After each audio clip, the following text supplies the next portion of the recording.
Fala pessoal, passando aqui para compartilhar os achados desse artigo científico que está aqui atrás de mim e foi publicado aí recentemente pelo meu grupo de pesquisa, o LabNec, e ele traz achados do uso do canabidiol, aquele fitocannabinoide que vem da cannabis, né, em um modelo animal de esquizofrenia. Mais do que isso, a gente compara os efeitos do canabidiol com os efeitos do tratamento tradicional, a risperidona, feita para esquizofrenia. Então, se você tem interesse em saber os resultados, né, o que aconteceu utilizando o canabidiol e a comparação com a risperidona no tratamento de animais que passaram por um modelo de esquizofrenia, segue aqui comigo nesse vídeo que eu vou explicar direitinho. Bom, esse trabalho ele foi publicado numa revista científica internacional chamada Schizophrenia Research, e ele tem como primeiros autores a Sofia e o Linério, alunos do LabNec. Conta também com a parceria de outros pesquisadores, como a professora Fabrícia, a professora Bettini, o Antônio, nosso pesquisador aí, colaborador internacional, além de outros alunos do LabNec.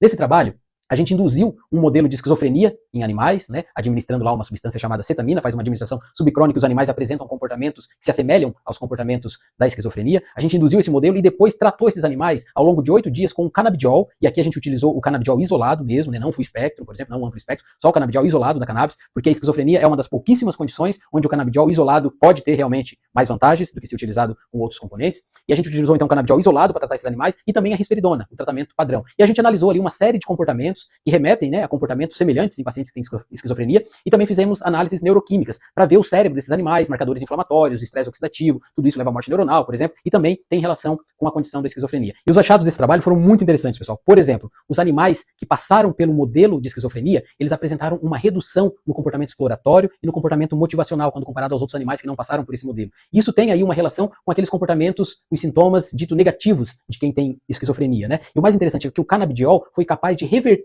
esses comportamentos desses animais que passaram pelo modelo de esquizofrenia. Enquanto a risperidona, bem pelo contrário, ela piorou esse comportamento. Isso vai de acordo aí com a literatura, com o que se sabe da clínica, que realmente esses antipsicóticos tradicionais, eles têm dificuldade em tratar os sintomas negativos.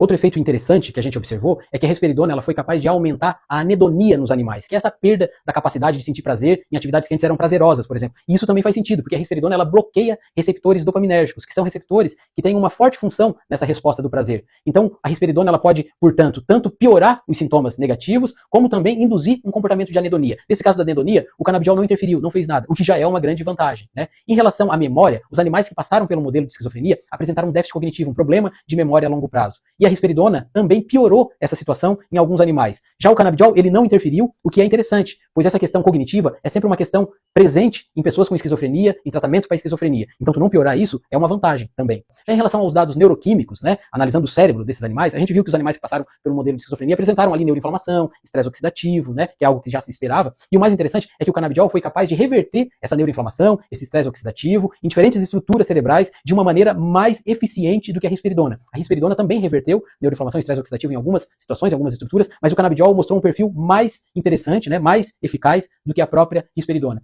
Então tudo isso nos leva a pensar no canabidiol como uma possibilidade promissora para o tratamento da esquizofrenia, sobretudo se a gente comparar os efeitos do canabidiol que a gente observou aqui com os efeitos da risperidona, o tratamento padrão que é feito aí muitas vezes. Sempre lembrando, né, que são pesquisas em animais, então é preciso ter ressalvas importantes em relação a isso. A pesquisa animal para a pesquisa em humano, a gente tem um abismo aí, uma distância muito grande. É preciso fazer esse tipo de pesquisa também em humanos, fazer essa comparação também em humanos com esquizofrenia, só para aí poder, de fato, né, a gente poder afirmar que o canabidiol é uma alternativa mais interessante. De qualquer forma, essa pesquisa com animais, ela já aponta um caminho muito interessante, muito promissor. A partir dela, a gente pode dizer que o canabidiol parece ser, sim, bastante promissor, ou pelo menos melhor do que aquilo que a gente tem hoje em relação ao tratamento da esquizofrenia. Então era isso, pessoal, que eu queria compartilhar com vocês. Esses eram os achados desse artigo. Até os próximos artigos. Valeu!